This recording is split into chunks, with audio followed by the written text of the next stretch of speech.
My sister is infertile, and I couldn't be happier.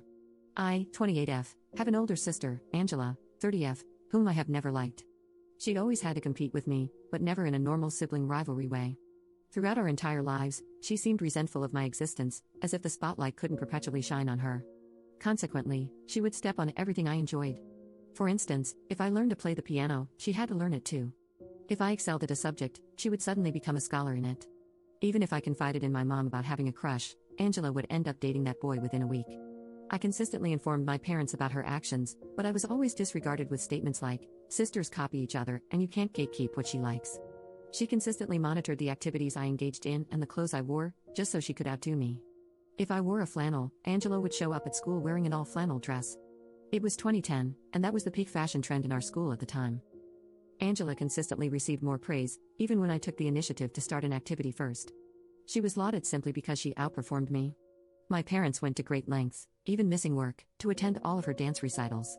It seemed as though the world would come to a halt if they were absent. On the other hand, I recall only 2 instances when they attended mine, citing work obligations or other commitments. Angela took pleasure in this discrepancy, often making under-the-breath comments in our parents' presence.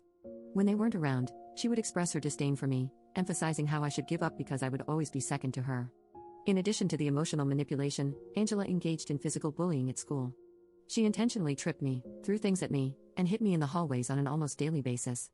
The school had intervened multiple times, issuing threats of suspension to Angela, but my parents opposed it on each occasion. They consistently argued with the administration, asserting that our conflicts were merely typical sisterly bickering and should be treated as a family matter. Surprisingly, neither parent ever reprimanded Angela. In a peculiar incident, Angela was caught trying to impale a cat on the school fence, yet my parents defended her, dismissing it as normal teenage behavior. I frequently found myself in trouble because Angela would start crying, claiming that she was unfairly targeted by the school due to my provocations.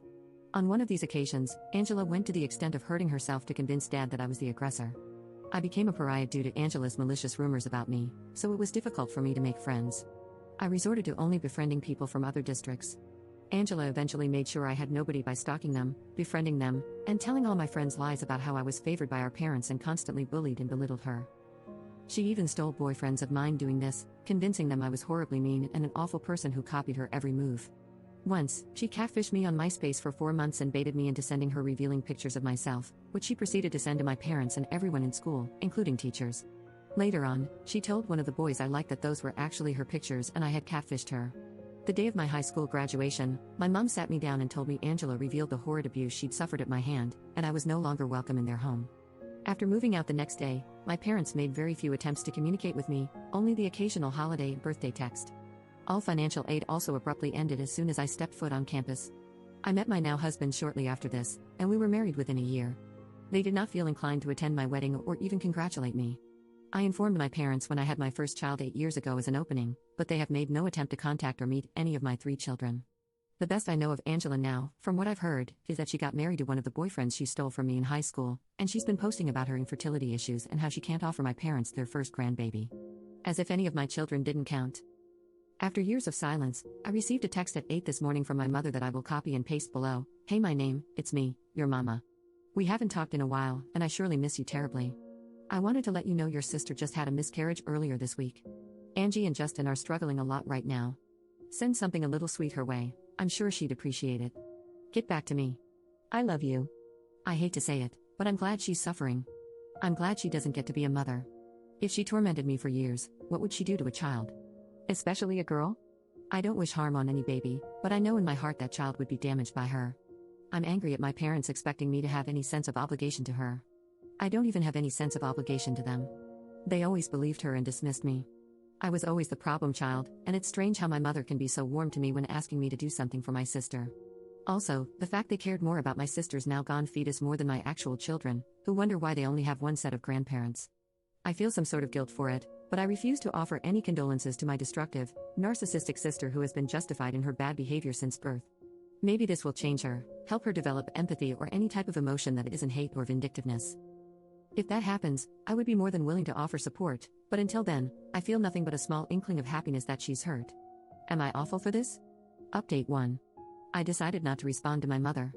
I blocked both of my parents, and I thought it would end there, but when does it ever? Wednesday morning, my messenger was being flooded with texts from my parents' siblings.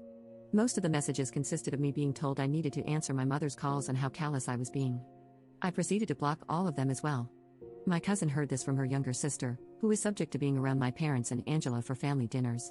From her perspective, Angela kept calling Op an abusive ingrate because she wouldn't talk to Aunt Kathy. Aunt Kathy said they need to start inviting Op to family gatherings so she comes around to being a surrogate. It got weird right quick because Angela said she wants to use my husband's sperm so her kid is tall and has blue eyes. Then, Kathy was saying how they just need to be around her for like a year, then they can cut her off again or whatever. Angela kept saying Op is the only way she can have kids because she doesn't want to raise someone's trash baby. Hearing those messages made me want to hurl. Do they think my uterus is some fish hatchery that can be bought with some kind words and casserole? It's nice to know Angela is too much of a narcissistic prick to adopt though. I'm officially done with every single one of them. If they try to come around me, I will get a restraining order before they can even darken my doorstep. Between the weak conspiracy they've come up with to try to use me like a baby bargain bin and the nasty words they continue to speak about me, I will no longer claim to have a family outside of the one I've created.